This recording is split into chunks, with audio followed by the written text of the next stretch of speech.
Friends, this is Sai Teja mobiles Bhimavaram అండి. మనకి morning ఒక ఫోన్ వచ్చిందండి. ఇది వచ్చేటప్పటికి రియల్మీ 10 Pro అండి. 10 Pro 5G ఇది. దీనికైతే మనకి జోబ్లో కీ చైన్స్ అండ్ కాయిన్స్ అలాంటివి క్యారీ చేయడం వల్ల అయితే ఇలాంటి ప్రాబ్లమ్స్ వస్తాయండి.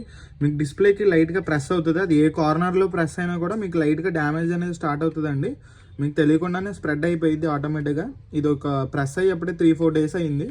మీకు లైట్గా స్ప్రెడ్ అవుతుంది స్టార్ట్ చేసింది. ఇప్పుడైతే ఇది కంపల్సరీ మొబైల్ అయితే ఫుల్ స్ప్రెడ్ అయిపోయింది అండి, ఇలాగే బ్లాక్ కలర్తో. ఇదైతే మొత్తం ఒరిజినల్ డిస్ప్లే అయితే ఇప్పుడు మనం చేంజ్ చేస్తామండి. దయచేసి అయితే కాయిన్స్ కీ చైన్స్ ఉన్న జోబులో అయితే మొబైల్ అయితే క్యారీ చేయొద్దు, చాలా మనీ అయితే నష్టపోతారు. మొబైల్ ఇన్సైడ్ అయితే ఇలా ఉంటుందండి. మొత్తం ఓపెన్ చేసేసిన తర్వాత డిస్ప్లే అయితే ఫిట్ చేస్తాను. ఇప్పుడైతే సెట్ అయితే బూట్ అవుతుంది. వెనకాల పవన్ కళ్యాణ్ గారు ఉన్నారు ఫోటో.